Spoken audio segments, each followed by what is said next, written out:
For the record, the members of the House of Representatives implicated by the Discaya spouses, as well as Congressman Martin Romualdez and Congressman Eric Yap, cited by Mr. Orly Gutesa, were invited to attend this hearing. Incumbent congressmen were invited through a letter dated 12 November 2025 to Speaker Faustino Boji D. III of the House of Representatives. Now, according to Speaker D, the members will not be appearing before the committee today in order to avoid any possible prejudice to the ongoing investigation and eventual findings of the ICI, Independent Commission for Infrastructure, given that the invited members have already submitted themselves to its jurisdiction and proceedings. Mr. Saldico was similarly invited to appear before this committee. However, his lawyer, Attorney Rui Alberto Rondain, replied that Mr. Co is unable to attend, citing that he is still overseas due to medical reasons. Let me state clearly that this committee takes strong exception to the statement made by Attorney Rondain. Specifically, his apprehension, and I quote, "I'm apprehensive that any statement he," referring to Mr. Saldico, "may give before the committee will, at best, preempt any defense he may set up." Our invitation was directed to Mr. Co himself, not to his lawyer. Suffice it to say that Article 1, speaking of jurisdiction, Section 2 of the Rules of the Blue Ribbon clearly states, and I quote, "The filing or pendency of any prosecution or criminal action shall not stop or abate any inquiry to carry out a legislative purpose." Several of the invitees were also sent their excuse letters. Number 1, Jonathan Quirante of Quirante Construction. Excuse, needs to attend to personal operations and project sites affected by Typhoon Tino and needs more time to organize documents. Number 2, Yumir Villanueva of Top Notch Catalyst Builders. Excuse, prior engagement. Number 3, Engineer RJ Dumasig. Excuse, scheduled appearance at the DOJ at 1 p.m. today. The following also sent excuse letters based on alleged medical reasons. Engineer Gerard Opulencia, Regional Director, DPWH NCR. District Engineer Manny Bulusan, District Engineer, South Manila District Engineering Office. Commissioner Mario Lipana. The committee also sought the assistance of the Bureau of Immigration to obtain available information on the following individuals: Mark Bakiran Bunagan, Alan Colesio, John Paul Estrada, Orly Regala Gutesa, and Mark Texay. In the response letter dated 30 November 2025, the Bureau informed the committee that there is no record of departure for Mr. Bunagan, Mr. Gutesa, and Mr. Texay. Meanwhile, Mr. Colesio is confirmed to be in the country, having returned from a brief trip abroad from October 18 to October 24, 2025. In the case of Mr. John Paul Estrada, the reported aide of Mr. Saldico, the BI reported that he left the country on September 2, 2025, bound for Hong Kong, and has not returned to the Philippines to date.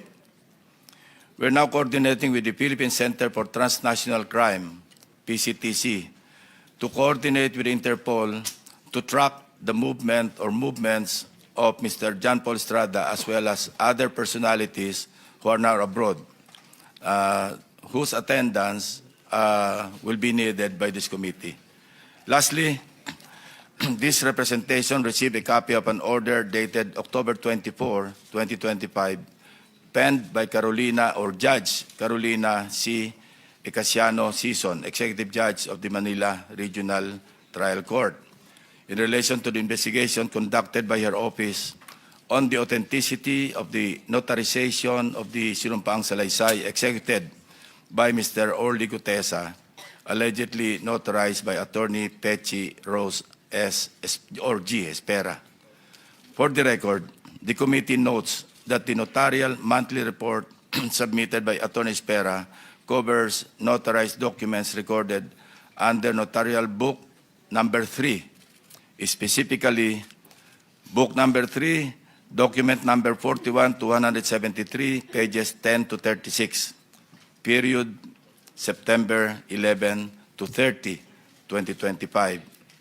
It is further noted that these details differ from those appearing in the sinumpang salaysay of Musgari Cutesa, which, on the other hand, indicates the following particulars.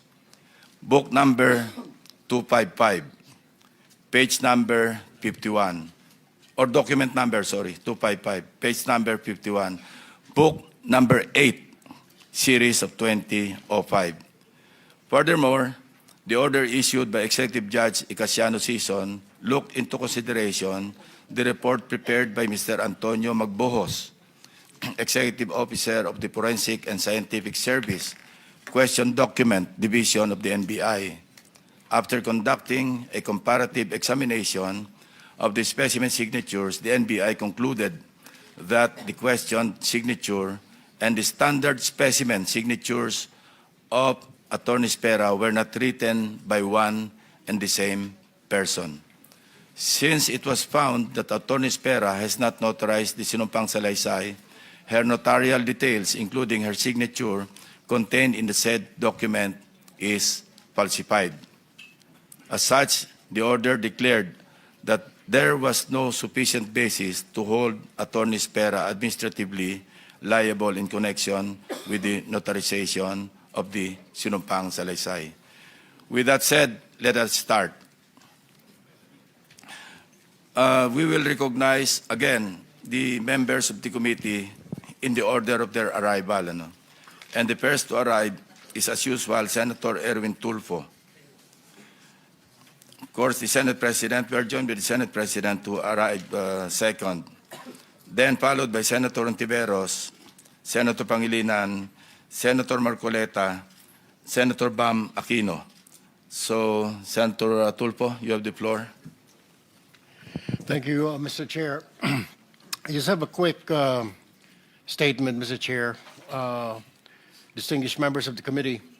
The Professor Wina Guerra of UP Center for Integrated and Development Studies in their policy paper, Flood Control Fiasco, the policy reckoning for accountability in the Philippines, revealed that our flood control failures stem not from lack of funds, but from absence of credible science, data, and accountability, and also, of course, of corruption. One of her recommendations is the revival of Project NOAA and its return to the Department of Science and Technology. Project NOAA once provided real-time hazards, rainfall, forecast, flood simulation, guided both national agencies and the LGUs. It is for this reason that I urge this committee to recommend the said policy, Mr. Chair. Thank you. Before anything else, we also invited, again, former Undersecretary Roberto Bernardo. He has submitted his supplemental affidavit to the Department of Justice, and we want to hear, for the record, his sinumpang salaysay as submitted, or supplemental affidavit. This is supplemental to the September 25 affidavit that he submitted likewise to the Department of Justice, which he also testified before this committee. So, Undersecretary Bernardo, you're recognized. Good morning, Mr. Chair and the honorable members of the Blue Ribbon Committee. Mr. Chair, may I be allowed to read an opening statement? Go ahead. How many minutes? 3 minutes lang po. Go ahead. Go ahead. Okay. Salamat po. Dear Senator Lacson and honorable members of the Blue Ribbon Committee, again, I am Roberto R. Bernardo, formerly an Undersecretary for Operations of the Department of Public Works and Highways. Today, I am once more before the Honorable Blue Ribbon Committee upon its invitation and consistent with my assurance during my first appearance last September 25, 2025 to fully cooperate in its ongoing investigation. I am here not only out of respect for the invitation of the Honorable Committee, more importantly, I am compelled to come clean because of my fear of God Almighty and my ardent desire for my countrymen to give me a chance to atone for what I have done and failed to do, for which I offer no excuse or justification. Nung ako'y nabanggit sa mga irregularidad na ito, ang una kong naisip ay manahimik tungkol sa nalalaman ko. Haharapin ko na lang ang mga asunto na isasampa sa akin. Ako ay aasa na lamang sa pamamagitan ng aking pananahimik ay makakakuha ako ng proteksyon mula sa makapangyarihan sa politika at maimpluwensyang mga personalidad na silang may pakana o kaya nagbigay daan sa mga irregularidad na ito. Gayunpaman, napagtanto ko na ang isang pagkakamali ay hindi maaaring iwasto ng isa pang pagkakamali. At kung may maisang pamangkaso ay maaaring magtagal ito bago matapos. Sa aking pagkakaalam sa mga nakarang scam, tulad ng ilang kaso ng PDAF, mahigit isang dekada na ang nakalipas, hanggang ngayon ay dinidinig pa. Kawawa ang bayan. Hindi ko matiyak kung ang mga pangunahing may sala sa mga irregularidad na ito ay mapapatawan ng kaukulang parusa sa lalong madaling panahon. Gayunpaman, umaasa ako na sa pamamagitan ng kasulukuyang mga pagdinig ay makakabuo ang ating mga mambabatas ng kaukulang batas na hindi lamang tutugon sa epekto ng mga maanumalyang gawain ito, kundi na rin makakapigil sa pag-ulit nito. The magnitude of the irregularities and how this have gravely affected and will affect our nation and its citizens cannot be overemphasized. I am committed to disclose everything that I know regarding these anomalies, particularly the complicated and ingenious ways by which these were carried out and perpetrated all these years. This, despite the serious threats to my personal safety and that of my family and loved ones. Mula sa aking paninilbihan bilang isang mababang laborer hanggang ako'y naging isang undersecretary, napag-alaman ko na ang profesional na kakayahan at integridad ay maaaring hindi sapat upang matiyak ang tagumpay sa profesional na karera ng isang tao. Nakapaloob sa isang tiwaling sistema kung saan ang isang tao ay pinangakuan ng biyaya o kaya'y pinipilit na lumahok sa mga irregularidad. Ang takot sa maaaring masamang mangyari bunga ng hindi pagsunod o pagnanais na rin sa personal na pakinabang o kaya'y kombinasyon ng dalawang ito ay sumisira sa moral na direksyon ng isang tao. Lalo na kung ang mga dapat na may pangunahing kakayanan na humadlang sa masamang gawain ay siya ring may pakana nito at nagbibigay daan dito. Naniniwala ako na hindi lamang ako ang nakaranas sa sitwasyong ito. Nakikiusap ako sa mga nasa ganitong kalalagayan na magtiwala sa kinauukulan at lumantad na at makipagtulungan sa kasalukuyang investigasyon. In connection with my application for coverage as a state witness under Republic Act No. 6981, I have earlier submitted to the Department of Justice a second supplemental affidavit, further clarifying my previous disclosures on the government flood control and other infrastructure projects subject of the present proceedings. Once again, with the assurance of the Honorable Committee that my rights and benefits under RA 6981 shall be respected, I will be submitting the second supplemental affidavit to the Honorable Committee with the prior authority of the Department of Justice through the Honorable Frederick A. Vida, Acting DOJ Secretary, as set out in an authority to disclose, which I am likewise submitting to the Honorable Committee. Thank you po. Proceed with your statement.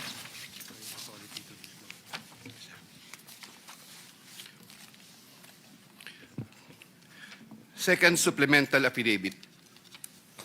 I, Roberto R. Bernardo, Filipino, of legal age and a resident of Panlolo City, Bulacan, under oath, hereby depose and state. I am submitting this second supplemental affidavit consisted with my desire to set forth my knowledge about the irregularities in government flood control and other infrastructure projects, as well as to obtain peace of mind and preserve the truth.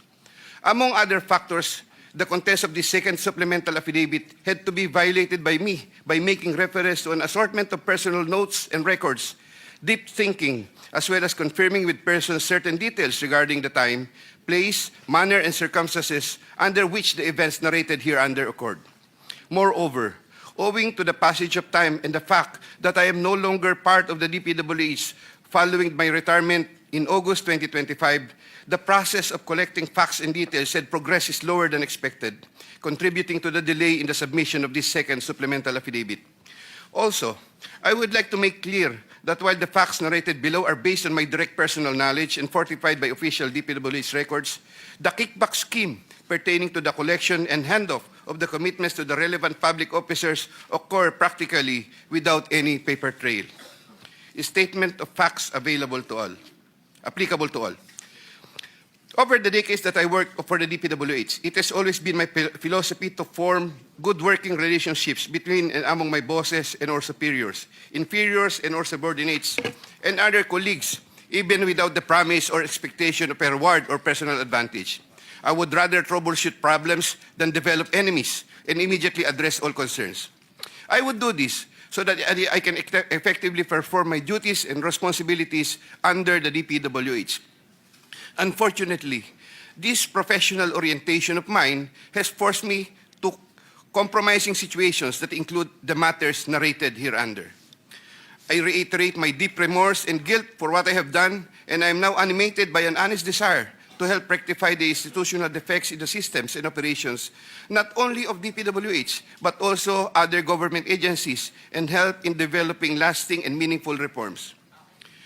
I can confirm, based on my personal knowledge, that in some form or another, and on various extents, based on current setup, each and every DPWH official, employee from top and down the line is buffeted with various avenues of corrupt acts and practices.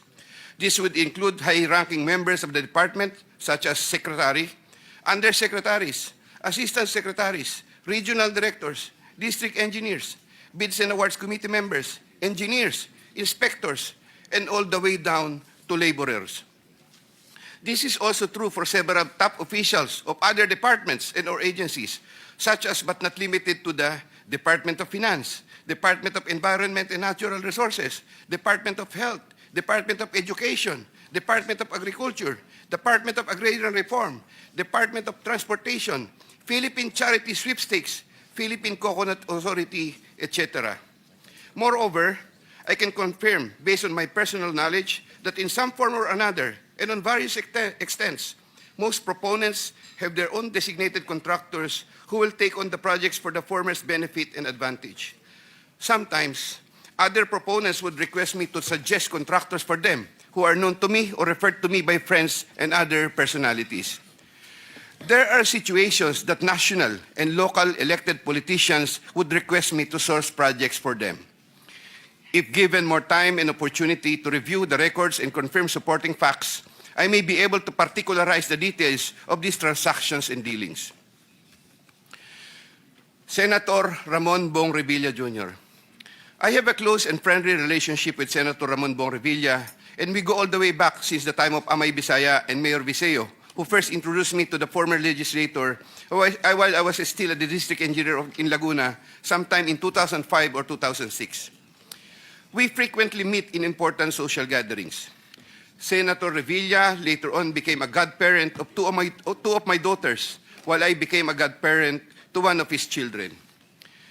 When Senator Revilla was incarcerated, I visited him several times at the PNP Custodial Center at Camp Crame. Because of our close relationship, Senator Revilla had asked me for assistance on several matters which I can no longer exactly recall at the moment because this happened a long time ago, and I presently don't have records to help me reconstruct the events. Sometime in the third quarter of 2024, Senator Revilla and I met where he asked me for a list of projects for funding, ostensibly to help him in his national campaign. When Senator Revilla asked me about the percentage of the commitment, I suggested either 20 or 25, to which Senator Revilla said 25%. Soon thereafter, also in the third quarter of 2024, I asked then District Engineer Henry Alcantara to prepare a list of projects, which he subsequently gave to me. The said projects are enumerated in a list here to attach as Annex A. Moreover, still in the third quarter of 2024, I also asked then District Engineer, but later Regional Director for NCR, Engineer Gerard Opalencia, to prepare a list of projects, which he subsequently gave to me. The said projects are enumerated in a list here to attach as Annex B. I had the list of projects totaling 1.5 billion submitted by Engineer Henry and Engineer Gerard, consolidated in one sheet of paper, and gave the same to Senator Revilla in the third quarter of 2024. With respect to the projects under the NEP and HGAB, I followed this up with Secretary Manny Bonoan upon request of Senator Revilla, who would also follow this up with Usec Cathy Cabral. The White House compound is the ancestral home of the Revillas with the large Blue Gate entrance at the time.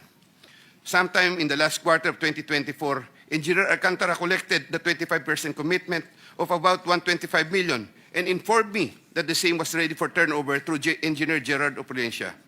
Engineer Gerard Opalencia told me that the 25% commitment was already loaded in my vehicle. After receipt of the 25% commitment, which were packed in 6 cardboard boxes, each containing at least 20 million, and 1 paper bag containing 5 million. I called up Senator Revilla to inform him the same is ready to be turned over to him.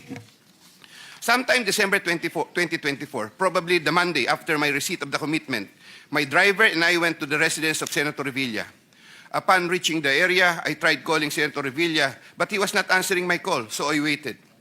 After waiting for approximately 1 hour at a nearby gasoline station, we were finally allowed inside the compound by the guard. Once inside, we parked the vehicle, and shortly upon alighting, I saw Senator Revilla at the terrace. I walked over to Senator Revilla for a casual talk. While the boxes were being unloaded, Senator Revilla and I talked for about 20 to 25 minutes. I asked him, "Sen, bakit hindi ka nangangampanya?" Senator Bong replied, "Okay naman pare, maganda results ng survey. Relax muna." The personnel of Senator Revilla helped in unloading the boxes. After the delivery of the commitment, I headed back to Manila. Sometime late January or February 2025, in relation to a list of projects submitted by Engineer Gerard Opulencia, Senator Revilla called me to follow up on the status of the commitment. About a week later, sometime February 2025, I informed Senator Revilla that the same was ready for turnover. Before the start of the campaign period for national elective positions, I directed one of my aides to deliver commitment amounting to 250 million to the residence of Senator Revilla at the White House compound, Aguinaldo Highway, Bacoor, Cavite. Senator Nancy Binay.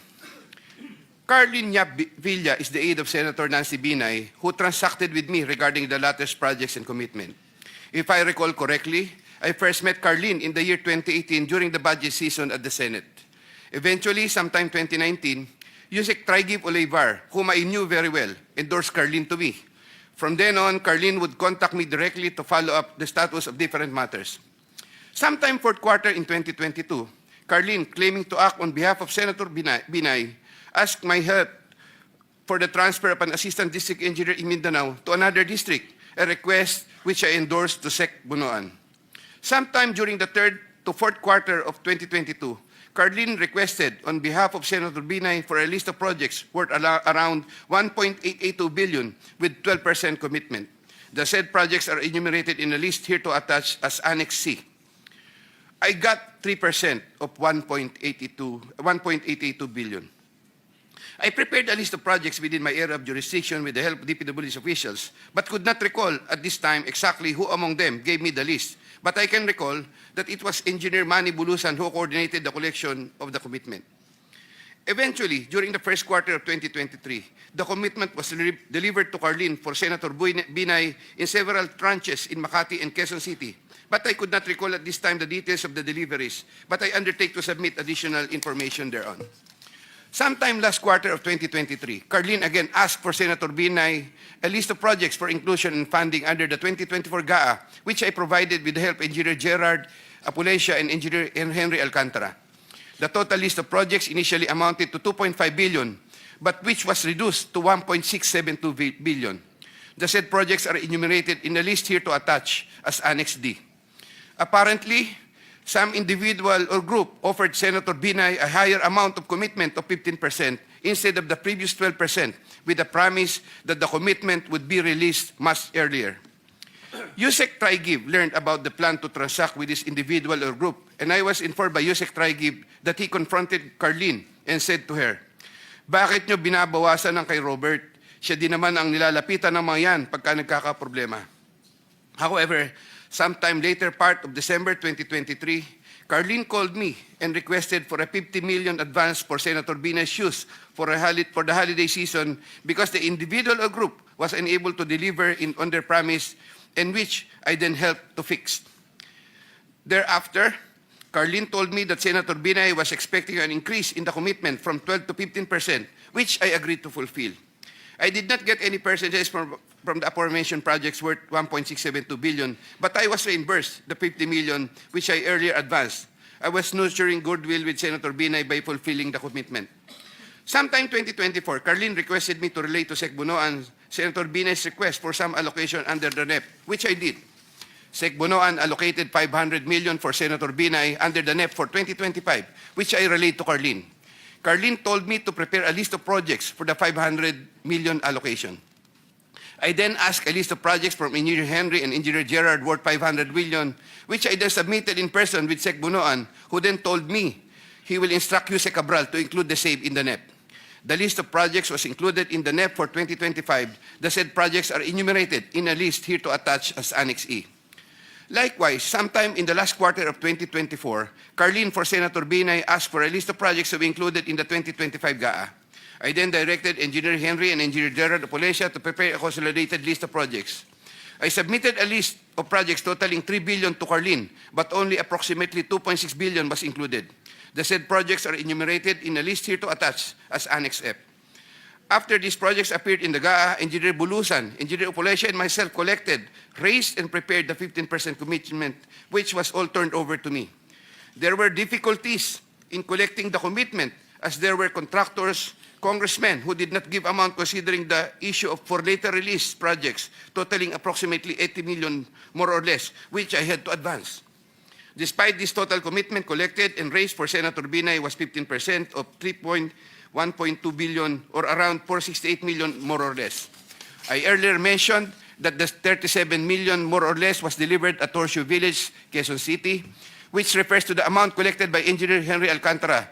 But upon full recollection, there were two deliveries.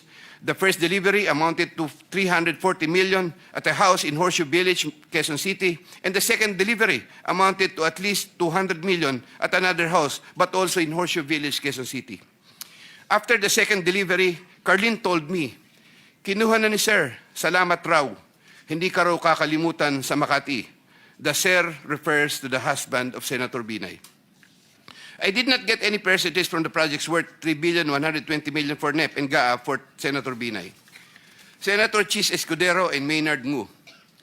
I met Maynard Ngu at the Manila City Hall during the term of Mayor Erap, and while I was the city engineer of Manila sometime in 2013.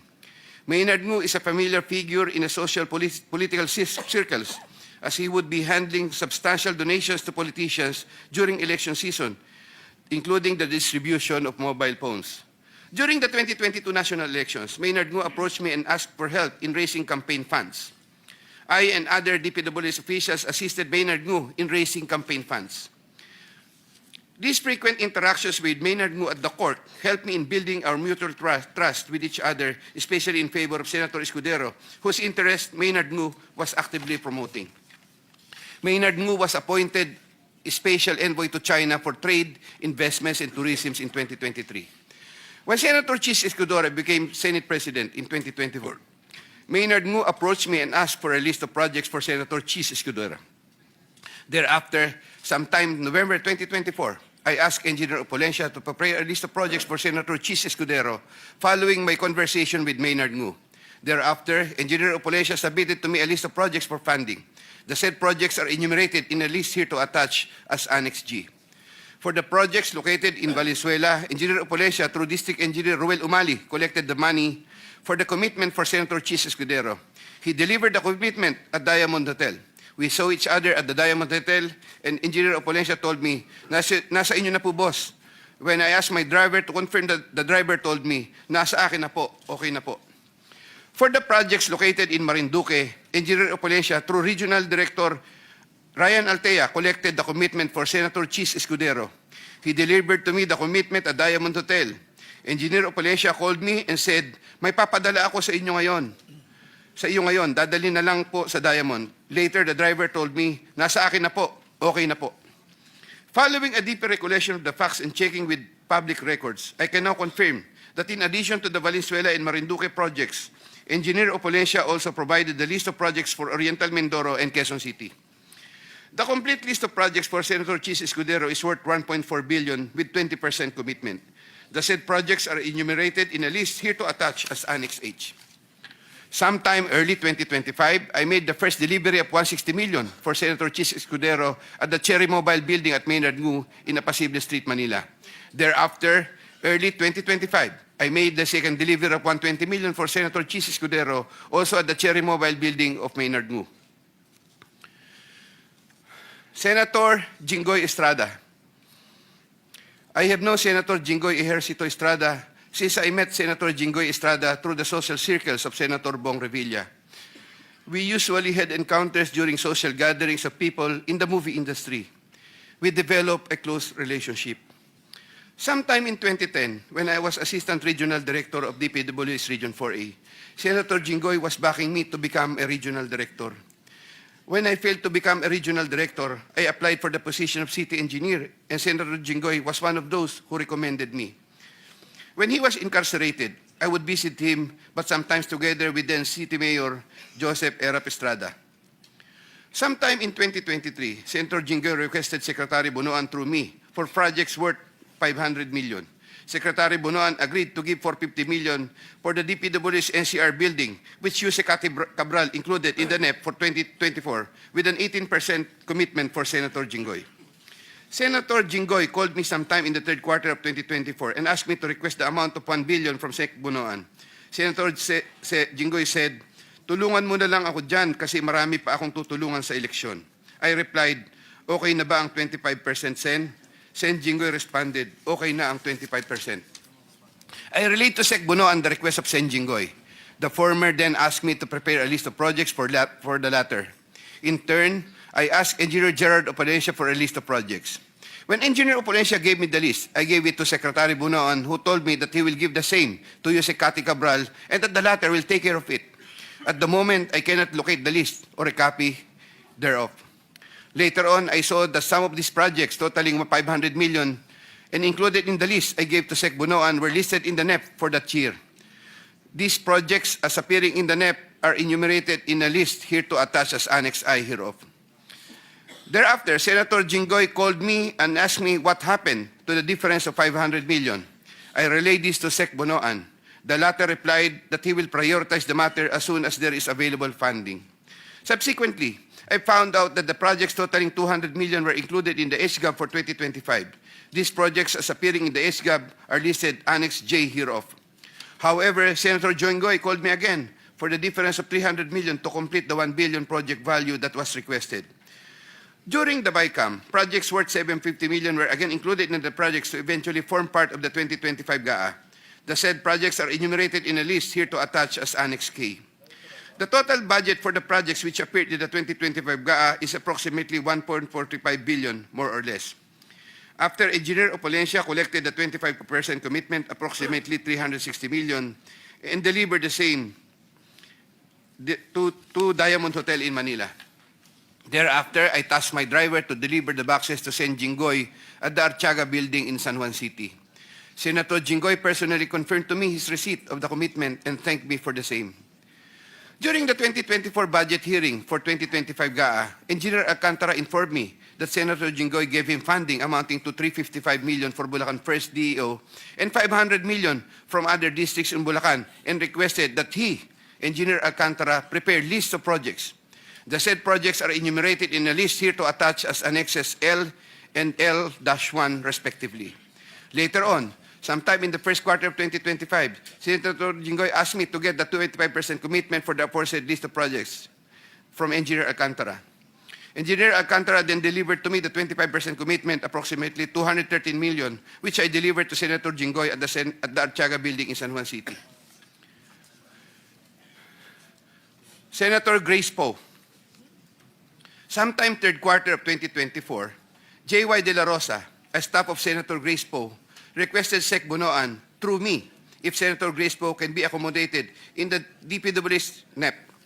Sec Bunoan told me there is a 500 million for Senator Grace Poe and instructed me to ask the Senator for a list of projects. J.Y. De La Rosa told me to coordinate the matter with Mrs. Patron, a contractor. Mrs. Patron told me to prepare the list. Upon my instructions, Engineer Gerard Opalencia submitted a consolidated list of the following projects, 1 in Laguna and 3 in NCR. These projects are indicated in the list here to attach as Annex M. Thereafter, the list of projects was included in the NEP by Sec Bunoan through Usec Cabral. Later on, the said projects appeared in the GAA for 2025. There was a 20% commitment collected for Senator Grace Poe. Mrs. Patron, a contractor, collected the commitment for Sen Grace Poe at Diamond Hotel from one of my aides. Congresswoman Mary Mitzi Kahayon Uy. There were projects released in Congresswoman Kahayon Uy's congressional district which I facilitated. I submitted projects being proposed by her to proponents for funding, the details of which I am still verifying and confirming at the moment. Congressman Florida Robes. There were also projects released in Congresswoman Florida Robes' congressional district, which I facilitated. I submitted projects being proposed by her to proponents for funding, the details of which I'm still verifying and confirming at the moment. Congressman Zal